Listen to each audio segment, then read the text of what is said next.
Inter pass అయిన students కి practical learning and industrial exposure తో 100% ప్లేస్మెంట్ ఇస్తుంది ఐ క్రియేట్ డిగ్రీ కాలేజ్.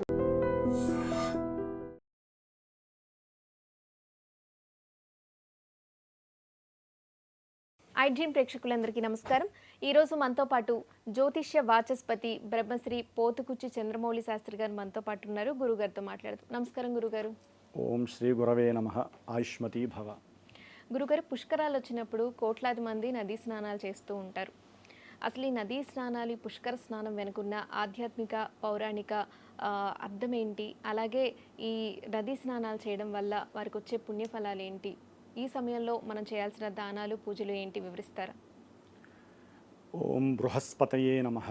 ఇది మనకి ఇప్పుడున్నటువంటి కాలమానంలో జూన్ 2వ తేదీన ప్రారంభమై జూన్ 13వ తేదీ వరకు కూడా 12 రోజుల కాలము మనకి యమునా నదీ పుష్కరాలు అనేవి ప్రవేశితం అవుతున్నాయి. ముఖ్యంగా పుష్కరుడు అంటే అతి శుభాన్ని చేకూర్చేటటువంటి వాడు. మనకి దేవతలందరికీ గురువైనటువంటి బృహస్పతి ఈ పుష్కరుడు. అట్లాగే ఈ పుష్కర సమయంలో ఎవరైతే నదీ స్నానం ఆచరిస్తారో వారికి ఉన్నటువంటి దేహపీడిత బాధలు, నఖసిక పర్యంతం గోర్ల దగ్గర నుంచి శిరస్సు వరకు ఉన్నటువంటి ప్రతి అవయవము శుద్ధి చేసేటటువంటి ఈ సమయంలో ఎవరైతే గనక ఆ యొక్క దేవతామూర్తులని మనసులో తలుచుకుంటూ చక్కగా శిరస్నానాన్ని మొత్తం ఆచరిస్తారో, ఒక్కరోజు చాలమ్మ, ఆ పుష్కర సమయాన్ని ఎవరైతే గనక అనుభవిస్తారో వారికి ఈ సంవత్సర కాలం అంతా కూడా అత్యంత విశేషమైనటువంటి ఆరోగ్య సిద్ధి, మానసిక వృద్ధి కలుగుతుంది. ఇక్కడ కూడా ఈ పుష్కర స్నానం చేస్తే అష్టైశ్వర్యాలు వస్తాయి. అష్టైశ్వర్యాలు అనే మాటలో ముఖ్యమైనది ఏంటంటే ఆయురారోగ్యాలు, ఆయుష్, ఆరోగ్యము. కొంతమందికి బాలారిష్ట దోషాలు అని ఉంటాయమ్మా. పుట్టుకతోనే బాలారిష్ట దోషాలు ఉంటాయి. అంటే ఒక చిన్న శిశువు, బేబీ జన్మించినప్పుడు మాకు జాతకం చూపిస్తూ ఉంటారు, గురువుగారు దోషాలు ఏమన్నా ఉన్నాయా అని. 12 ఏళ్ల వరకు కూడా, దాదాపు 12 సంవత్సరాలు, అక్కడ కూడా 12 సంవత్సరాలు తల్లి, తండ్రి, ఈ యొక్క శిశువు, తల్లిదండ్రులు ఈ జన్మలో చేసినటువంటి పాపపుణ్యాలు అనుభవిస్తూ, శిశువు పూర్వజన్మలో చేసినటువంటి పాపాలని, పుణ్యాలని కూడా ఈ జన్మలో అతను అనుభవించేటటువంటి సమయమే ఈ పుష్కర సమయం. దీన్నే బాలారిష్ట దోషాలకు వేదికగా చెప్పారు జ్యోతిష్య శాస్త్రంలో. అందుకని ఆ 12 సంవత్సరాల్లో ఈ యొక్క శిశువుల గురించి వాళ్ళ చదువులు ఇట్లా ఉంటాయి, పెళ్ళిళ్ళు ఇట్లా అవుతాయి అని చెప్పం. ఈ 12 సంవత్సరాల్లో ఈ దశల్లో ఈ అంతర్దశలు బాలేదు, వీరికి హోమం చేయించండి, లేకపోతే వీరికి అభిషేకాలు చేయిస్తూ ఉండండి, వీరికి ఈ మంత్రాన్ని వినిపిస్తూ ఉండండి చెవుల ద్వారా, ఇట్లా రకరకాలుగా మేము వాళ్ళకి చెప్తూ ఉంటామమ్మా. అంటే దేనికోసం? వాళ్ళ ఆయుష్ పెరగడం కోసం. బాలారిష్టం అంటే ఏంటంటే చిన్నప్పుడు ఈ 12 ఏళ్లలో కలిగేటటువంటి ఎన్నో దోషాలు ప్రమాదాలుగా మారతాయి. కొంతమంది కొండల మించబడతారు, కొంతమంది ప్రమాదాలు వస్తాయి, కొంతమంది జలగండాలు. అంటే మనకు ఉన్నది 5 కదా పంచభూతాలు. ఈ పంచభూతాల నుంచి కూడా కాపాడబడేటటువంటి యోగమే ఈ యొక్క పుష్కర యోగము, పుష్కర స్నాన యోగము. అందుకని బాలారిష్టాలు ఉన్నటువంటి పసివాళ్ళని కూడా తీసుకువెళ్ళి చక్కగా ఆ నదీ సంగమంలో కనుక స్నానం చేయిస్తే ఈ యొక్క పుష్కర సమయంలో విశేషమైనటువంటి ఆయుష్ పెరుగుతుంది, ఆరోగ్యము బాగుంటుంది. వీళ్ళకు ఉన్నటువంటి బాలారిష్టాలు తగ్గిపోవడానికి ఎక్కువ ఆస్కారాలు ఉంటాయి. మనకి రోగం వస్తే మందులు ఎట్లా వేసుకుంటామో దాంట్లో ఇది అత్యంతమైనటువంటి ఔషధ క్రియ అని చెప్పుకోవాలమ్మా. అయితే పుష్కర సమయంలో కొందరు పూర్తిగా నదీ స్నానం చేసేవాళ్ళైతే కొందరు తల మీద చల్లుకుంటూ ఉంటారు. అసలు అంటే దీని ప్రభావం ఏ విధంగా ఉంటుంది? దీంట్లోనే అర్థం ఉందమ్మా. ఇప్పుడు నెత్తి మీద చల్లుకుంటారు, అక్కడ దాకా వెళ్తారు, అక్కడ రకరకాల వస్త్రాలు, వాళ్ళు స్నానాలు చేసి వదిలేసి వెళ్తారు కదా, ఆ వస్త్రాలు, అక్కడ పాచి ఉంటుంది, క్లీనింగ్ చేయలేనుకో ప్లాచి ఉంటుంది, కాగితాలు, రకరకాలైనటువంటి వస్తువులు చూసి వీళ్ళలో ఒక రకమైనటువంటి అసహ్య భావన కలుగుతుంది. కొంతమంది నేను చూశాను కాబట్టి చదువుతున్నాను. అక్కడ దాకా వెళ్తారు, పంచె కట్టుకుంటారు. కొంతమంది స్త్రీలు కూడా అక్కడ దాకా వెళ్ళి అబ్బే బాగాలేదని చెప్పి అని కొంతమంది అట్లా ఫీల్ అవుతారు. కొంతమంది నీళ్ళంటే భయం, అక్కడ దాకా వెళ్తారు. ఎవరిని మనం చెడు అర్థం చేసుకోవద్దమ్మా. కొంతమంది ఇట్లా ఆలోచిస్తారు, కొంతమంది అడుగు పెడతారు, ఎక్కడ జారి పడిపోతామో, మనకి ఎక్కడ ప్రాణం పోతుందో అని లోపల భయం పెట్టుకుంటారు. దాంతో నీళ్లు చల్లుకుంటారు. నాయన లేదా నువ్వు నీళ్ళు చల్లరా అంటారు. అంటే ఆత్మ సంతృప్తి అవుతుంది, అక్కడ దాకా వెళ్ళిన ఫలితం వస్తుంది. ఆ భయంతో వాళ్ళు అక్కడ దాకా వెళ్ళి అసలైనటువంటి యోగాన్ని కోల్పోతారు. ఇది కొంతమంది మానసిక దోషం. ఇంకొంతమంది ఉంటారు, అంటే మీరు నీళ్లు చల్లుతాను, కొంతమంది మోకాల నొప్పులతో మరి మెట్లు దిగి మళ్ళీ ఎక్కాలంటే చాలా కష్టమైన ప్రక్రియ, అవునా కదా? అట్లా అని ఇంట్లో ఉండి వెళ్ళకపోతే మానసికంగా ఆ రోగంతోనే వాళ్ళు దీర్ఘాయుషును కూడా కోల్పోతారు. ఏం చేస్తారు, పిల్లల్ని పట్టుకోవడం ఏదో రకంగా అక్కడ దాకా వెళ్ళి చక్కగా అక్కడ నుంచుంటే కూర్చోవటమో ఎవరెవరు చేసి వాళ్ళు నీళ్లు చల్లుతారు, లేకపోతే వీళ్ళు నీళ్లు చల్లుకుంటారు. అట్లా ఆత్మసంతృప్తిని పడతారు. అవునా కదా? మీరు అడిగిన దాంట్లో ఇన్ని విభేదాలు ఉంటాయమ్మా. ఏది మనం తప్పర్థం చేసుకోవక్కర్లా. ఇందాక ఫస్ట్ చెప్పాను చూసారా, అసహ్యము, అది మాత్రము శాపము. అన్నీ బాగున్న వాళ్ళు అక్కడ దాకా వెళ్ళి ఏదో వీళ్ళ శరీరమే అసలైన ఒరిజినల్ శరీరము, అవన్నీ కూడా మనకి మంజునాథ సినిమాలో సిచ్యువేషన్ ఉంటుంది కదా, సీను అట్లా ఉంటుంది. ఇప్పుడు అక్కడ దాకా వెళ్ళేటప్పటికి ఓసిడి వచ్చేసి ఆ పాచిలోనే శివుడు ఉంటాడు, ఆ వదిలిన వస్త్రాల్లోనే శివుడు మనల్ని పరీక్ష చేస్తాడమ్మా. శివుడు ఉన్నాడంటే ప్రతి దాంట్లో శివుడు ఉంటాడుగా. ఇప్పుడు ఆ నీళ్ళలో ఎవరు ఉంటారనుకున్నారు? నదీ పుష్కరాలు ప్రతి క్షణము ఆ నీళ్లు పారుతూనే ఉంటాయి. ఇప్పుడు యమునా నది ఎప్పుడూ ఉంటుంది అక్కడ, అవునా? ఎండిపోతూ ఉంటుంది, నీళ్లు తగ్గుతాయి, నీళ్లు ఫ్లోటింగ్ ఉన్నప్పుడు నీళ్ళు ఉంటాయి. కానీ ఎందుకు వెళ్ళి స్నానాలు చేస్తాం? గురుడు ప్రతి సంవత్సరము మేషరాశి నుంచి వృషభంలోకి వచ్చినప్పుడు ఒక నదీ పుష్కరాలు, మిథునంలోకి వచ్చినప్పుడు ఒక నదీ పుష్కరాలు, గంగానది. ఇప్పుడు కర్కాటక రాశిలో ఆయన అడుగుపెట్టాడు కదా 2వ తారీఖున, సొంత నక్షత్రంలో అడుగుపెట్టి జూన్ 18 వరకు ఉంటాడు. అంటే దాదాపు జూన్ 13 వరకు సొంత నక్షత్రంలో కర్కాటక రాశిలో ఉచ్చస్థాన స్థితిగతుడై ఉన్నటువంటి ఈ బృహస్పతి అనేటటువంటి దేవతా గ్రహము దేవతలందరినీ, నాయనా మీరు ఈ పని చేయకండి, నాయనా ఇప్పుడు యుద్ధానికి వెళ్ళండి, నాయనా ఇప్పుడు యుద్ధానికి వెళ్ళకండి, మీరు ఈ పూజలు చేయండి, మీరు ఈ హోమాలు చేయండి, ఈ దేవతని మీరు వెళ్ళి కలవండి అని చెప్పేది ఎవరంటే బృహస్పతి, మంత్రి. అంటే దేవతలందరూ ఈయన యొక్క శాసనాన్ని పక్కకి తీసేయరు, ఆజ్ఞని శిరసావహిస్తారు. సరే, రాక్షసులకి శుక్ర భగవానుడు ఆయన వదిలేసేయండి, పక్కన పెట్టండి. ఈ గురుడు, మరి ఈ గురుడు కర్కాటక రాశిలో ఉన్నప్పుడు మనకి యమునా నది పుష్కరాలు. యమున అంటే ఎవరమ్మా? యముడి యొక్క చెల్లెలు. యముడు ఎవరమ్మా? పాశధారుడు. పాశాన్ని వేసి మన ప్రాణాన్ని తీసుకునేవాడు ఎవరయ్యా అంటే చివరి క్షణంలో ఆయనే. వీళ్ళిద్దరు ఎవరమ్మా? శని భగవంతుడు తమ్ముడు చెల్లెలు.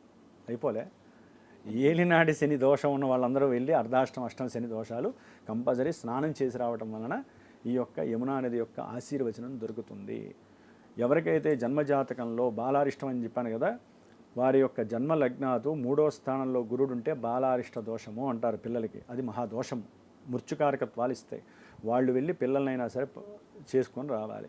ఇప్పుడు ప్రజెంట్ కొన్ని రాశులు ఉన్నాయి. వృషభ రాశి వారు, కర్కాటక రాశి వారు, అట్లాగే సింహరాశి వారు, మనకి తులారాశి వారు, ధనస్సు రాశి వారు, కుంభరాశి వారు, వీరు తప్పకుండా, ప్లస్ మేషరాశి వారు కూడా చతుర్థంలో గురుడు కొంచెం ఇబ్బందులను కలుగజేస్తాడు. కాబట్టి తప్పకుండా వెళ్ళి స్నానం చేసి రావడం ద్వారా చాలా విశేషమైనటువంటి పుణ్య ఫలితాలు కలుగుతాయి. ఆల్రెడీ వీళ్ళ జాతకంలో ఉన్నటువంటి గురు దోషాలు ఏంటనేది చాలామంది తెలుసుకున్నారు. ఆ దోషాలు పోవడానికి చాలా విశేషమైనటువంటి ప్రక్రియే ఈ యమునా నది పుష్కర స్నానము. పుష్కరము అంటే అమ్మ జ్యోతిష్య శాస్త్రంలో కాకుండా ముహూర్త భాగంలో చాలా విలువైనటువంటి యోగం అది. అది సమయం వచ్చినప్పుడు ఇంకో వీడియో తీద్దాం. అది పుష్కర సమయము అంటారు. అంటే పుష్కర సమయం అంటే దాదాపుగా ముహూర్త భాగంలో 2 గంటల సమయం ఉంటుంది ఒక ప్రతి లగ్నానికి. ఆ 2 గంటల సమయంలో మీరు వినే ఉంటారు 11:58 ముహూర్తము అంటారు. మరి ఆ 58 ఎందుకు పెట్టాలి? 11 నుంచి 12 లోపల చేసేయండి పెళ్ళి అనొచ్చుగా. ఆ సమయము, ఆ గ్రహ కిరణాలు, ఆ పుష్కర కాల ప్రమాణము వీళ్ళ మీద పడుతూ ఉంటుందన్నమాట. అందుకని ఆ సమయం, అందుకని పెళ్ళిళ్ళు అటు ఇటు మారకుండా బ్రాహ్మడు చెప్పినట్టుగా చక్కగా ముహూర్తంలో చేసుకుంటే సాధ్యమంతవరకు ఏ దోషాలు ఉండవు. లేకపోతే ఆ పుష్కర ప్రమాణం పక్కకి వెళ్ళిపోతుంది. తర్వాత సమస్యలు ఆల్రెడీ అందరికీ తెలిసిన విషయాలే. పెళ్లి చేసుకోవడం ప్రధానం అనుకుంటారు కానీ ముహూర్తం పెట్టించుకుంటారు గట్టిగా, కానీ ముహూర్తానికి పెళ్ళిళ్ళు జరగట్లేదు. అందుకని పుష్కర ప్రమాణంలో, పుష్కర సమయంలో ఎవరైతే వివాహం చేసుకుంటారో వాళ్ళకి శుభత్వం వచ్చినట్టే. మరి ఈ యమునా నది పుష్కరాలలో ఎవరైతే స్నానాలు ఆచరిస్తారో, ఎవరైతే దానాలు ఆచరిస్తారో, దానాలంటే ఏముండవమ్మా మనకు తెలిసినవే. వస్త్రదానం చేస్తారు ఎక్కువగా. వస్త్రదానము, బియ్యం దానం, బ్రాహ్మణులు ఉంటారు కదా, బియ్యం దానం. కొంతమంది అయితే కనుక బంగారము, ఎందుకంటే గురుడు సువర్ణమూర్తి, సువర్ణానికి కారకుడు. ఆయన సొంత నక్షత్రంలో ఉండి కర్కాటక రాశిలో ఉన్నాడు కాబట్టి ఇంత సువర్ణమో లేకపోతే ఇంత వెండి అయినా దానం చేయాలి.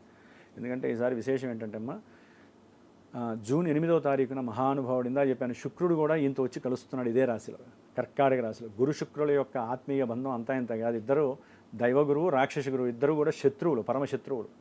వాళ్ళిద్దరూ వచ్చి అక్కడ కలవటం అనేది ఇంకా విశేషం. అటు భోగభాగ్యాలు అందుతాయి, ఇటు జ్ఞానసిద్ధి కలుగుతుంది గురుడు వలన. శుక్రుడి వలన భోగభాగ్యాలు కలుగుతాయి. కాబట్టి ఎవరైతే ఈ 2వ తారీఖు నుంచి 13వ తారీఖు వరకు 12 రోజుల కాలంలో ఆచరిస్తారో వారికి విశేషమైనటువంటి యోగం ఉంది. ఇంకో విశేషం అంటే ఏంటమ్మా, ఈసారి విశేషము గురుడు అతిచారత్వ దోషాన్ని కలిగి ఉన్నాడు. మీకు మొదట్లో ఏం చెప్పానమ్మా, మహానుభావుడు గురుడు ఒక రాశిలోంచి ఇంకో రాశిలోకి ఆయన మారినప్పుడు సంవత్సరానికి ఒకసారి మారతాడని చెప్పానుగా. సంవత్సరానికి ఒక రాశి నుంచి జంపు చేసి ఇంకో రాశిలోకి వస్తాడు ఆయన, అప్పుడే పుష్కరాలు వస్తాయి. మరి మిథున రాశిలోంచి కర్కాటకంలోకి వచ్చాడు, మళ్ళీ కర్కాటకంలోంచి మొన్న మిథునంలోకి వెళ్ళాడు, మళ్ళీ మిథునంలోంచి ఇప్పుడు కర్కాటకం నుంచి అక్టోబర్ 31న మళ్ళీ సింహరాశిలోకి వెళ్తాడు. సింహరాశిలోకి వెళ్ళి జనవరి 24న మళ్ళీ కర్కాటక రాశిలోకి వస్తాడు. ముందుకి వెనక్కి ముందుకి. ఇది మహాదోషము గురుడికి.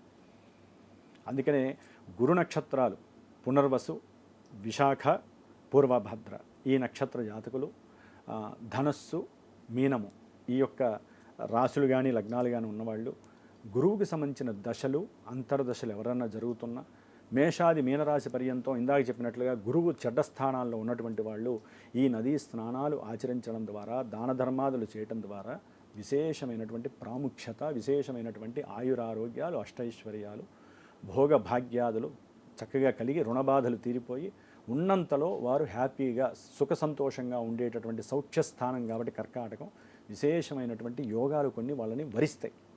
జాతకంలో ఉన్నా లేకపోయినా పుష్కర స్నానం వలన వరిస్తాయి అమ్మ.